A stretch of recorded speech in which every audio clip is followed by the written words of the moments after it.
Hello students, मेरा नाम वैशाली है और आपको पता है हमने अपनी प्रीवियस क्लासेस में बायोलॉजी का क्लासिफिकेशन चैप्टर कवर किया था, जिसमें से हमने सिर्फ 2 किंगडम पढ़े थे, है ना। कौन कौन से?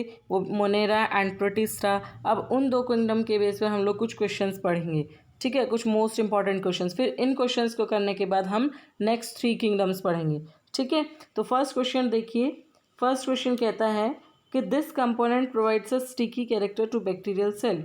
कि ये कंपोनेंट, मतलब इन्होंने किसी कंपोनेंट की बात की है जो कि बैक्टीरियल सेल को स्टिकी कैरेक्टर प्रोवाइड करता है, ठीक है। तो वो कौन सा है? कल ही मैंने आपको पढ़ाया था कि जो आपका बैक्टीरिया होती है, बैक्टीरियल सेल में एक स्टिकी कैरेक्टर होता है, वो किसकी वजह से होता है? आपका ग्लाइकोकैलिक्स की वजह से, ठीक है। तो glycocalyx is the right answer. Nuclear membrane आपको पता ही है, किसी सेल के बाहर की जो लेयर होती है उसको न्यूक्लियर मेम्ब्रेन कहते हैं, तो ये स्टिकी कैरेक्टर प्रोवाइड नहीं करती है।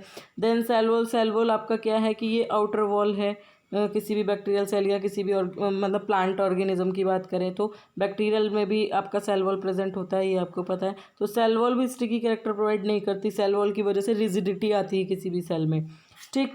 और सॉरी, जो मैंने आपको न्यूक्लियर मेम्ब्रेन बताया, थोड़ा सा कन्फ्यूजन हुआ कि जो न्यूक्लियर मेम्ब्रेन है वो हम न्यूक्लियस की न्यूक्लियर मेम्ब्रेन को कहते हैं, ठीक है। जो किसी सेल को कवर करती है उस सेल की कवरिंग को हम बोलते हैं प्लाज्मा मेम्ब्रेन, ठीक है। थोड़ा सा कन्फ्यूजन हो गया था बच्चों, तो इसको ध्यान रखना, ठीक। तो प्लाज्मा मेम्ब्रेन किस लिए काम करती है कि जो आपके वो क्या बोलते हैं, कोई भी आयन या कोई भी केमिकल आपके सेल के अंदर आए या जाए, मतलब उसके कमिंग और आउट, बाहर जाना और अंदर जाने को कंट्रोल करती है कौन? Plasma membrane. या परमिट देती है कि किसको किसको अंदर आना है उसको अंदर जाने देती है, जिसको बाहर जाना है उसको बाहर जाने देती है। तो ये सिलेक्टिव होती है इन नेचर। तो प्लाज्मा मेम्ब्रेन की वजह से भी इसका स्टिकी कैरेक्टर नहीं होता, ग्लाइकोकैलिक्स की वजह से होता है, ठीक है। तो राइट आंसर इज ग्लाइकोकैलिक्स। फिर नेक्स्ट क्वेश्चन आता है कि the most abundant prokaryotes helpful to humans in making curd from milk and in production of antibiotics, तो the one is characterized as. मतलब इन्होंने कहा कि मोस्ट अबंडेंट प्रोकैरियोट, बहुत ज़्यादा मिलने वाला प्रोकैरियोट जो कि ह्यूमंस के लिए हेल्पफुल होता है दूध से कर्ड बनाने में और एंटीबायोटिक्स के प्रोडक्शन में, तो उसे किस कैटेगरी में रखा गया है? हेट्रोट्रॉफिक बैक्टीरिया या कीमोसिंथेटिक बैक्टीरिया या आर्की बैक्टीरिया या साइनोबैक्टीरिया? देखो, साइनोबैक्टीरिया तो नहीं होंगे क्योंकि ये नाइट्रोजन फिक्सेशन में हेल्प करते हैं, तो ये तो आपको मैंने बताया था। आर्की बैक्टीरिया आपके प्रिमिटिव टाइप के होते हैं, तो ये भी नहीं होगा, ठीक। इन प्रिमिटिव टाइम में जो होता था, मैंने आपको पढ़ाया था कि जो ड्यूरिंग एवोल्यूशन के टाइम पे मिलते थे, तो वो आर्की बैक्टीरिया, तो ये भी इस कैटेगरी में नहीं आता है। कीमोसिंथेटिक केमिकल प्रोड्यूसिंग, मतलब केमिकल्स की हेल्प से जब अपना फूड सिंथेसाइज करते हैं तो वो बैक्टीरिया होते हैं कीमोसिंथेटिक, तो ये भी नहीं होगा। हेट्रोट्रॉफिक हम कह सकते हैं कि जो अपना फूड दूसरे ऑर्गेनिज्म से लेते हैं, तो बेस्ट एग्जांपल ऑफ दिस, मतलब इनको किस कैटेगरीज में डिवाइड किया गया है? हेट्रोट्रॉफिक बैक्टीरिया, ठीक है।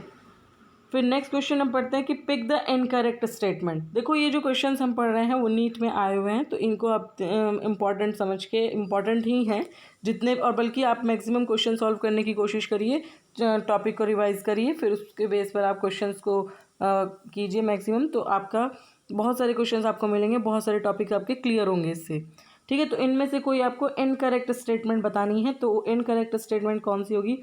कि diatoms are microscopic and float in water passively. देखो, डायटम्स माइक्रोस्कोपिक होते हैं और वाटर में भी पैसिवली फ्लोट करते हैं, ये भी इन्होंने सही कहा है, ठीक है।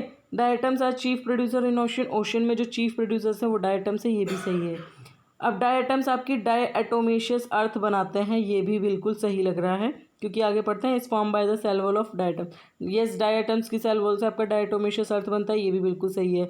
इनकरेक्ट हमें बताना है, 3 तो सही है, बचा एक, यहाँ से निकाल लोगे इनकरेक्ट, फिर भी पढ़ लेते हैं कि जो वॉल ऑफ डायटम्स की जो वॉल होती है वो ईजीली डिस्ट्रक्टिबल होती है, तो ये गलत है। ईजीली डिस्ट्रक्टिबल नहीं होती, इनडिस्ट्रक्टिबल होती हैं। कैसी होती है? इनडिस्ट्रक्टिबल, मतलब कि ईजीली डिस्ट्रॉय नहीं हो सकती इनकी सेल वॉल। क्यों? क्योंकि इनकी सेल वॉल किसकी बनी होते हैं? सिलिका की, और सिलिका एक डेड सेल का रिप्रेजेंटेशन है, मतलब सेल वॉल में मिल रही है आपको सिलिका, तो इसका मतलब की सेल वॉल जो है बहुत हार्ड होती है और वो ईजिली डिस्ट्रॉयड नहीं होती है, ठीक। तो right answer is the 4th।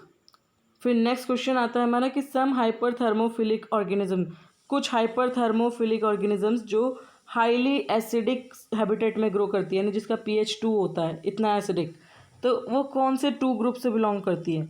देखो, हाइपर मतलब होता है ज़्यादा, हाइपर मतलब होता है हाई यानी ज़्यादा।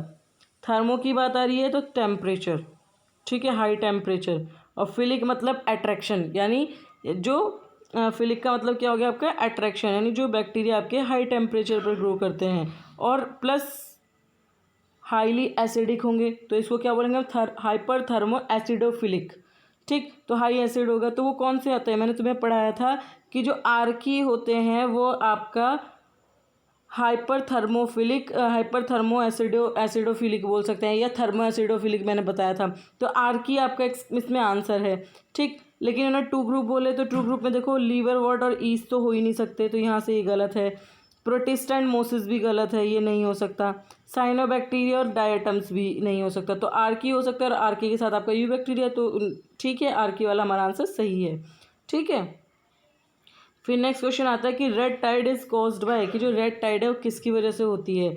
गोनियोलेक्स की, सेरेशियम, नेविक्यूला या नॉक्टिक्यूला? तो तीनों नीचे के गलत हैं, सिर्फ आपका क्या है? गोनियोलेक्स है आंसर। ठीक है, गोनियोलेक्स की वजह से आपका क्या होता है? रेड टाइड होती है। ठीक, तो इसका आंसर क्या होगा आपका? सॉरी, थोड़ा सा डिस्टर्ब, तो इसका आंसर क्या होगा आपका? गोनियोलेक्स। ओके, तो रेड टाइड किसकी वजह से होता है? गोनियोलेक्स की वजह से।